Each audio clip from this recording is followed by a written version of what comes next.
Mula pa sa kanyang kabataan, kilala na siya bilang isang relihiyosong bata. Si Teofilo Camumot ay isang Pilipinong Katolikong Arsobispo na kilala sa kanyang kabanalan, kababaang loob at pagiging mapagkawang gawa. Pumasok siya sa seminaryo at naging pari noong 1941. Dahil sa kanyang sipag, pananampalataya at likas na kabutihang loob, siya ay hinirang bilang obispo ng Jaro, Iloilo noong 1955. At kalaunan ay bumalik sa Cebu bilang co-tutor Archbishop ng Archdiocese of Cebu.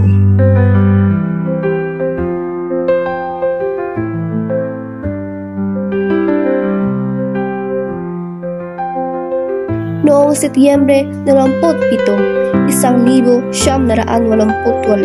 siya ay nasawi sa isang aksidente sa sasakyan sa edad na 74 na taon.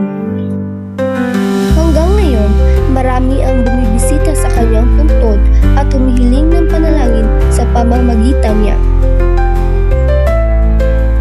Nagpatayo siya ng isang religious congregation, ang Daughters of Saint Teresa o DST, na ang layunin ay maglingkod sa mga dukha at itaguyod ang turo ni Kristo.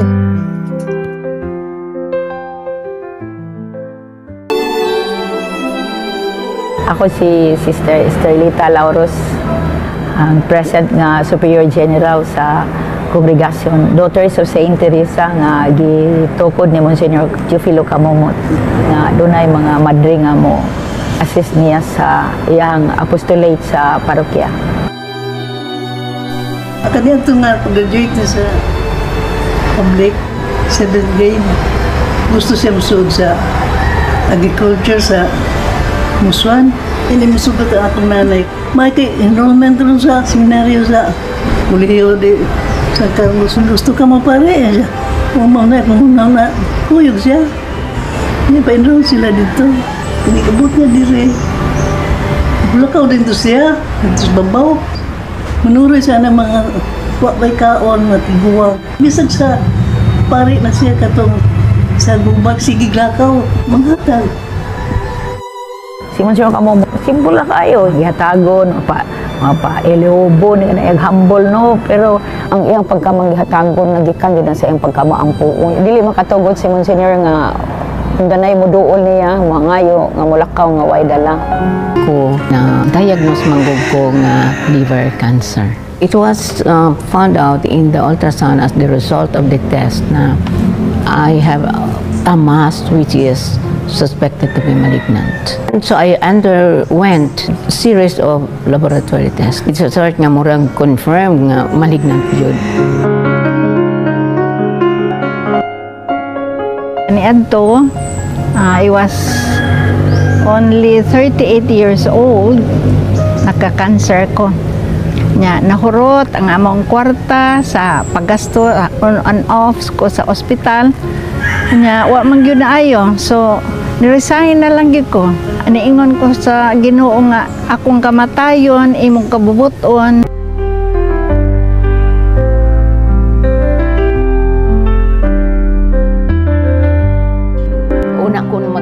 Magpa-biopsy, I come here.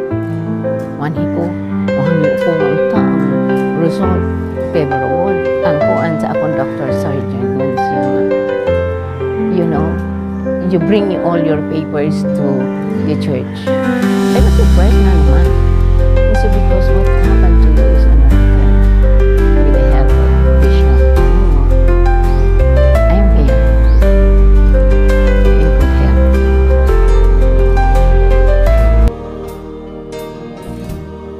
So one time, nagdamgo ko nga dito mi nagkita sa Catholic Trade School. Nya ako siyang gikakos kunyor. Yambo taong kunyor kay na ako'y sakit nga cancer sa uterus. Yang iyang sulti nako, maayo ka. Damgo ra ganito nako ha. Nya iya kong giayaw.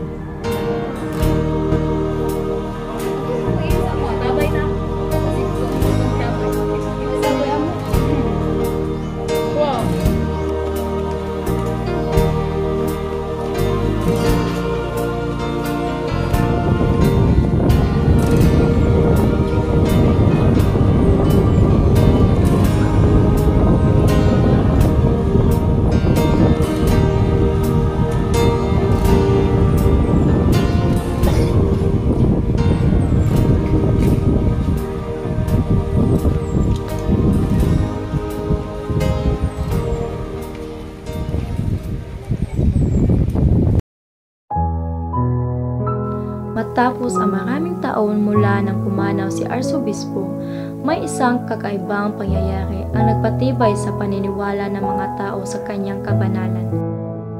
Noong 2009, bilang bahagi ng proseso ng beatification, binuksan ang kanyang libingan upang kuhanin ang kanyang mga labi. Laking gulat ng mga naroon, ang katawan ni Arsobispo Kamumot ay halos hindi naagnas kahit mahigit 20 taon na siyang inilibing. Ang kanyang mga kasuotan ay buo pa at ang kanyang katawan ay tila natutulog lamang. Ayon sa simbahan, ito ay isang hinihinalang tanda ng kabanalan. Ang hindi pagkakabulok ng katawan ay bihirang mangyari at kadalasang naiugnay sa mga taong may malalim na pagkikipag-ugnayan sa Diyos.